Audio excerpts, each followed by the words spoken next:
¿Te has dado cuenta que la vida y el mundo no son perfectos?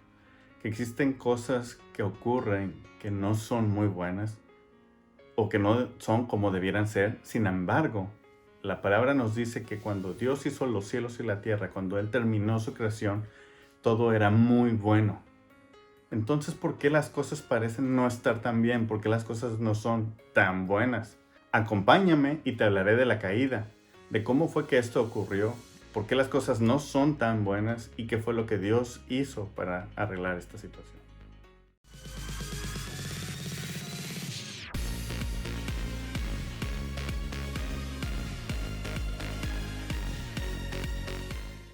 Dios dice en su palabra que Él hizo todo lo que existe.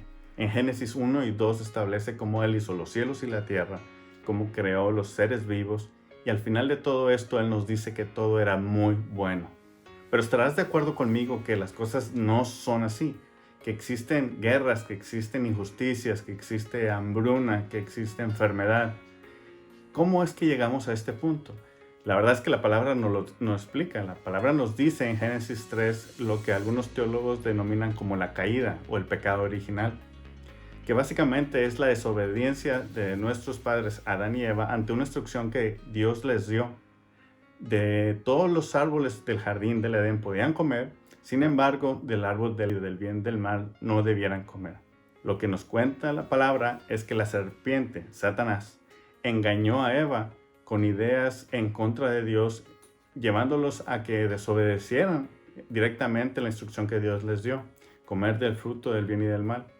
De tal forma que fueron tentados y Eva comió y de la misma forma Adán participó. Cuando esto ocurrió, dice la palabra que ellos vieron que estaban desnudos y se cubrieron.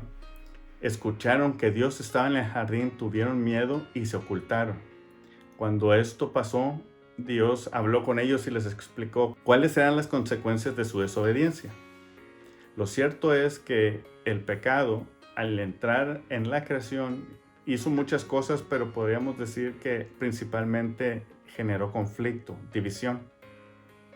Anteriormente, en el jardín del Edén existía una comunión perfecta entre Dios y el hombre, entre el hombre y la mujer y entre el hombre y la creación. Esta comunión se daba de acuerdo a cómo Dios lo había generado, pero el pecado al entrar lo que generó fue división, conflicto, guerra. Puso en guerra a la creación con el hombre, puso en conflicto entre el hombre y la mujer y puso guerra entre el hombre y Dios. Y a partir de ese momento podríamos decir que la creación vino a ser lo que nosotros hemos visto, lo que nosotros hemos vivido.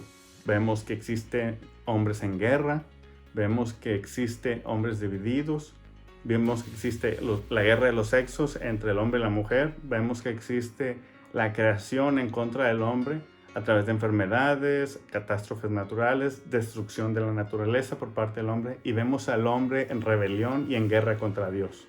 Es por eso que en ese momento en que Dios ve esa situación, les explica las consecuencias de su acto, pero también da una promesa.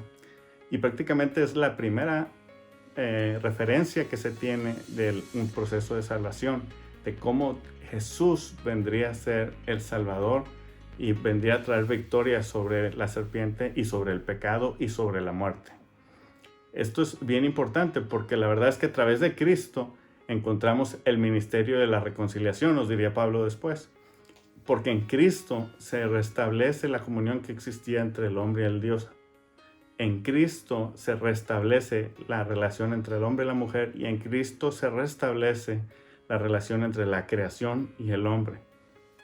Y por eso es que nosotros debemos de conocer la vida de Cristo, porque en su vida, en su muerte, en su resurrección, en su sacrificio, en su sangre, el proceso de la reconciliación se da a través de todas esas partes, todas esas situaciones que Él viene a hacer y cómo nosotros venimos a ser salvos y restituidos en esa relación que se perdió en el jardín del Edén.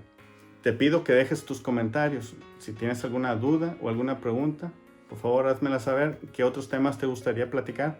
Lo cierto es que en la medida que nosotros vayamos conociendo más acerca de Jesús y la palabra, vamos a ir poder encontrando cada vez más claridad en las situaciones que nos ocurren y qué es lo que Dios quiere que hagamos. Gracias.